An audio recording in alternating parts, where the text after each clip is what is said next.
Hi, this is Pete Mandic, professor and chair of philosophy at William Patterson University. You join millions of students all across the world who continue to work toward their educational goals during one of the scariest and most difficult times in human history. That takes enormous courage and dedication. I'm grateful and proud to work with students like you every day, either directly as your teacher or indirectly and behind the scenes as chair of the department. Hi everyone. I wanted to send you a quick message thanking you for hanging in there with this class, even though we had to shift online and with everything going on in the world, taking the time to respond so thoughtfully to the discussion threads and to the rest of the presenters for preparing virtual presentations. Thank you so much for hanging in there.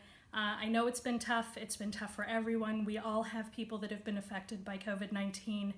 And so I just wanted to end the semester on a positive note, thanking you for joining me in my class. Hello, my name is Dr. Joshua Hall. I'm Assistant Professor of Philosophy and the Director of Liberal Studies here at William Patterson. And I want to thank y'all first off for hanging in there and working so hard during this difficult time, this crisis of the pandemic and the lockdown and all the craziness. Hi everyone, this is Professor Munguia from the Philosophy and Liberal Studies Department here at William Patterson University. I just want to thank you all so much for sticking with your classes and working really hard through all these transitions that we've had to make during this very trying time. We are so proud of you, and if you need anything from any one of us, you know we are here. Hi all, this is Professor Laura De Suma from the Philosophy Department. First of all, I want to tell you thank you. Thank you so much for this semester. I loved your comments. I loved how insightful they've been. I loved how thoughtful they've been. I love how mature they've been. You taught me a lot, and I'm really grateful at being your professor.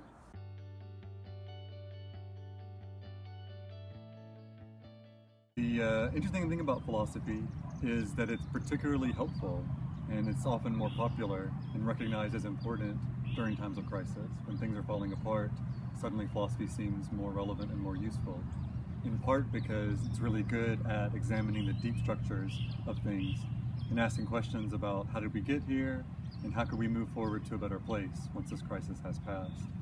I know for me in particular, when I first started studying philosophy, I was a teenager, and for me it began with losing several of my family members. Several of my grandparents passed all in the same year, and the church that I've been going to split down the middle, and I started having all these questions about faith and religion that I couldn't find answers to elsewhere. And philosophy really helped me get through that crisis and come out of it stronger.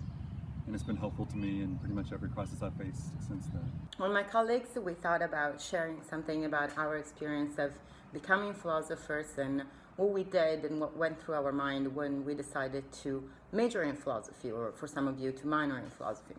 So here's my little story. I was a kid. I see myself as a kid back then, and I was fresh out of high school, and I had 1.5 million interests. I thought I wanted to be an architect. I loved art history. I loved film. I wanted to become a filmmaker. I absolutely adore fashion, and I used to design my own clothes. And I even thought about being a chef and just making food.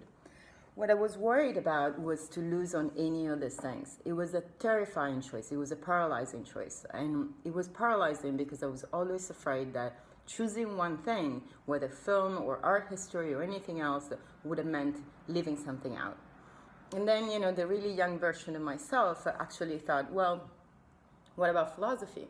And philosophy for me back then, but also today, was a way of keeping my curiosity alive, was a way of keep asking questions, of keep being curious about the world that surrounds me. And I think that kind of curiosity is really the essence of philosophy. Philosophy is not about reading long and complex books or writing long and complex essays. I mean, sometimes it can be like that. But for me, philosophy is mostly being curious about reality. And this is also why I think philosophy is so important today. So important today because, well, it's really hard to understand what's happening to us. It's really hard to understand our present. And it's really hard to foreshadow what our future is going to be like. The only thing to me that remains absolutely certain is that we need to keep thinking. We need to keep being curious. most of my ideas and everything I do and I write about and the talks I give and so on and so forth are about specific interests that I have about reality. And you know what? A lot of those interests are still related to film, to fashion, to art, and to food. So I was able, in a way or another, to actually keep all my interests alive. And I hope I'll be able to keep them alive as we face this difficult pandemic. And I hope you will also consider becoming a major in philosophy or a minor in philosophy and keep this kind of curiosity going. Philosophy, like science fiction, gives us an escape.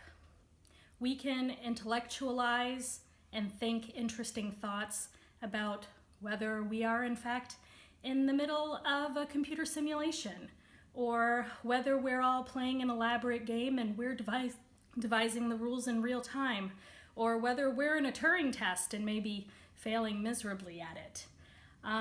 So those are some fun intellectual activities, but aside from the ability to abstract away from the very real concrete situations we're facing every day, philosophy gives us the ability to think critically, to help analyze the situation and make tough decisions on our own, to think about things like responsibility and what we owe to each other during this time.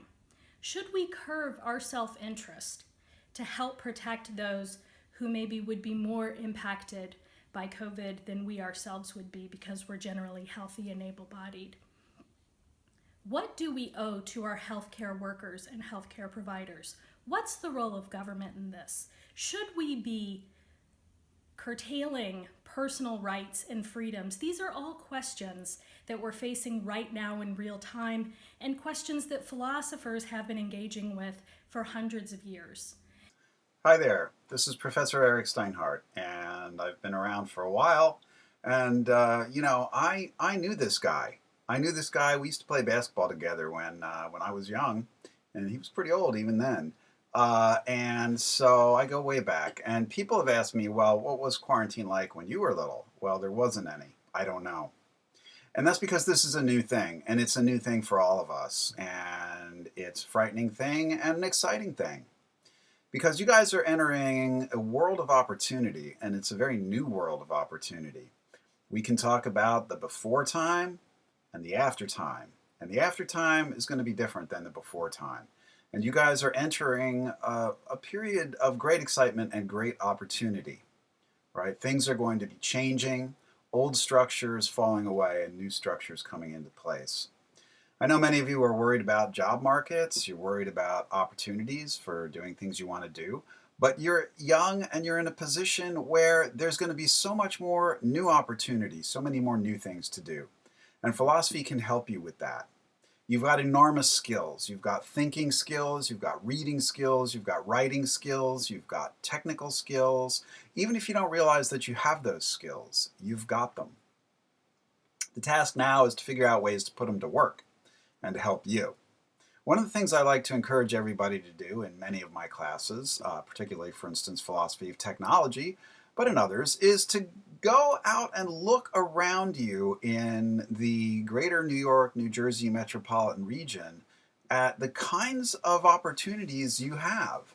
Start looking for interesting and strange ways to earn a living, because you're not living in a monoculture here. You're living in a diverse and rich economic environment. And man, is it going to come roaring back, right? The demand, the pent-up interest and need is just going to accelerate the opportunities that you're going to have. But you got to get out there and take advantage of those opportunities. Start looking around. There are all sorts of things that you can do. Not just corporations, but think tanks, nonprofits, political work, all kinds of work that you can do, including going on for further education. So I think your futures are great, right? What happens in the next few months isn't the rest of time. The after time is going to look very different, and it's going to be beautiful, and it's going to be exciting, and it's going to have you in it.